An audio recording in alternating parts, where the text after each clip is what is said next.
Deuxième rendez-vous d'Artec, nous sommes le mardi avec Emmanuel Chevreul. Comment ça va? Eh ben écoutez, ça va pas mal, on n'est pas encore trop sur les rotules, ça va. Aujourd'hui ce sont les primaires. Voilà, aujourd'hui ce sont les primaires, donc ils sont 500, 600, il y en a partout, voilà, super ambiance, c'est vraiment très chouette, très sympa. Ils sont mignons comme tout, ils font des belles choses. Donc ils font des petits robots philo-guidés qui sont très bien et très élaborés. Vraiment c'est voilà, une petite merveille de technique. Et puis des machines à mesurer le temps aussi qui sont aussi remarquables. On va le découvrir dans un instant. Juste deux mots quand même sur l'animation qu'il y a autour, parce que Artec c'est aussi une animation en ville. Oui, alors bien sûr en ville, il ne faut pas rater, il y a deux expos superbes de Francis Berthaud, qui est l'artiste qui avait introduit l'art dans Artec il y a un peu plus d'une dizaine d'années. Il n'avait pas réexposé à Artec depuis 9 ans. Et donc il y a deux expos à la Chapelle Saint-Liphard et au centre de la Laverie. Et à la fin de cette chronique, on parlera des spectacles. Allez, c'est parti, on va découvrir Planète Science maintenant. Voilà, alors c'est quoi Planète Science? Est-ce que je vous propose de découvrir maintenant avec Martine Chappé? Bonjour. Alors Planète Science est une association de culture scientifique qui a son siège à la Ferté-Bernard et qui est sur tous les pays de la Loire. Bon. Et vous faites partie des piliers d'Artec, vous êtes là depuis 20 ans. Je suis là depuis 20 ans, j'avais la casquette éducation nationale et quand j'ai été en retraite, j'ai pris la casquette Planète Science dont je suis la présidente. Très bien, félicitations. Oh là là, ça s'éclate derrière. Qu'est-ce qui se passe pour les primaires?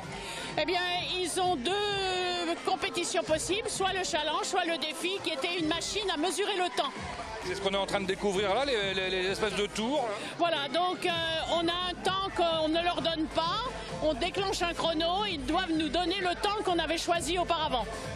En calculant avec la machine qu'ils ont inventée. Voilà, avec un système qu'ils ont inventé, ils comptent des tours, ils mesurent des ficelles, etc. Et des litres d'eau aussi visiblement, hein. Il y a pas mal de bouteilles, une jolie bleue à côté de nous. Il y a des machines hydrauliques. Bon, ils sont vachement inventifs. Est-ce que vous vous imaginiez il y a 20 ans que ça allait être un tel succès et qu'ils allaient être aussi doués, parce qu'ils sont doués en plus? Pas du tout, et si vous voulez, moi qui suis là depuis le début, quand je vois l'évolution qu'il y a eu par exemple au niveau des robots, c'est phénoménal.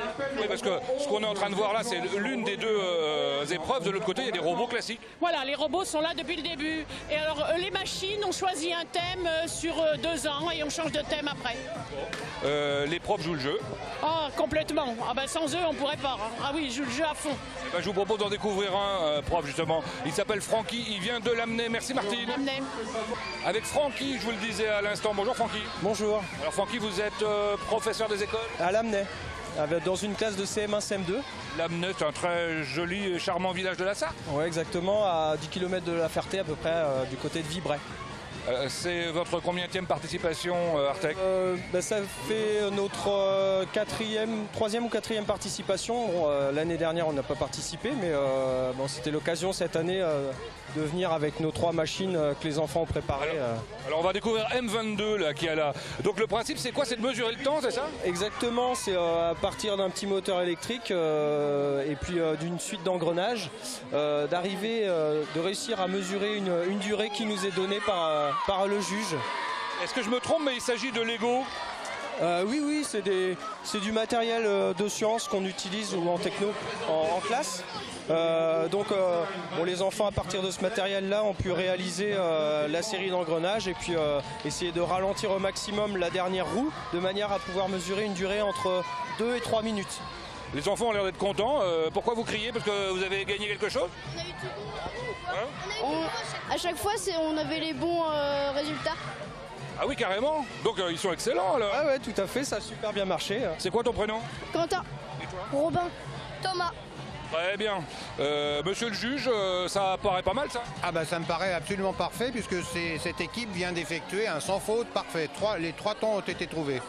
C'est déjà arrivé ça? C'est la première équipe pour l'instant qui réussit cette expérience. Vous le vivez presque en direct sur LMTV, vous vous rendez compte? On a choisi le bon. Hein. Rapidement, le deuxième système que vous avez mis en place là? Le système, c'est à partir comme une fontaine, quoi, l'eau qui s'écoule en fonction du temps. Les enfants ont gradué déjà dans l'école, dans la classe, et puis toutes les 5 secondes, ils ont essayé de mettre le niveau d'eau qui était arrivé, de manière à pouvoir nous dire combien de secondes se sont écoulés quand le juge donne le chrono, quoi, le top chrono. Et puis la troisième a déjà été démontée, donc... La troisième, c'est plus des vases communicants et c'est un peu le même principe que la deuxième machine, mais avec plusieurs bouteilles qui sont les unes après les autres, quoi.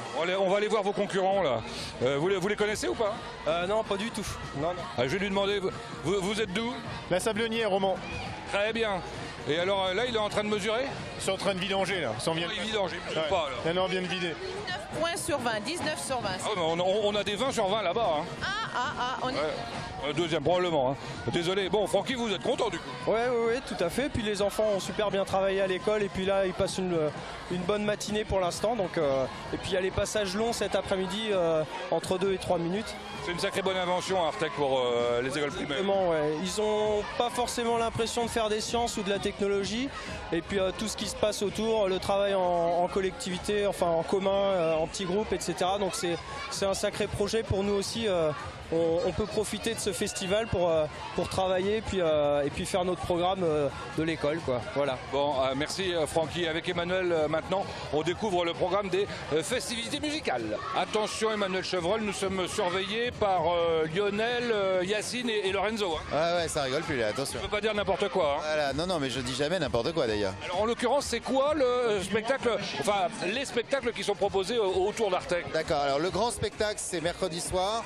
C'est un plateau années 80 avec Lio, François Fellman, Phil Barnet, Cookie Dingler, Desireless et Emile Limache. Voilà.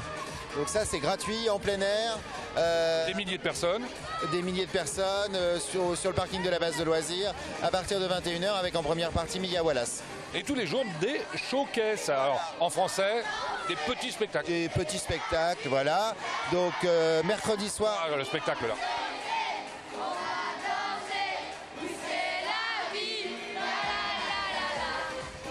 Ah ouais, le spectacle, enfin, c'est tout le temps, en fait. Alors, le spectacle, c'est tout le temps, toute la journée, le week-end, tout ça. Et il y a donc des showcases. Anthony Joubert, en humoriste, qui commence à bien marcher mercredi soir au Aldoni Béalet. Jeudi soir, un jeune chanteur sartois qui s'appelle Nils, qu'on a vu à LMT. Bien connu. Voilà. Et vendredi, un magicien, Serge Avril, qui est dans Fort-Boyard. Et samedi, un concert. Alors là, par contre, ça aura lieu dans l'église Notre-Dame-des-Marais. C'est un concert de chant polyphonique corse des Spartimus. Et puis, il ne faut pas rater non plus le spectacle déambulatoire de jeudi soir. Les commandos percus, c'est un spectacle déambulatoire qui finit en pyrotechnie. Ça démarre place de la République vers 22h, 22h30. Ça va être grandiose. Bon, ben on n'aura plus rien à dire demain si ça continue. Si, rassurez-vous, demain, on sera de nouveau à Artec pour vous faire découvrir ce qui s'y passe. À demain.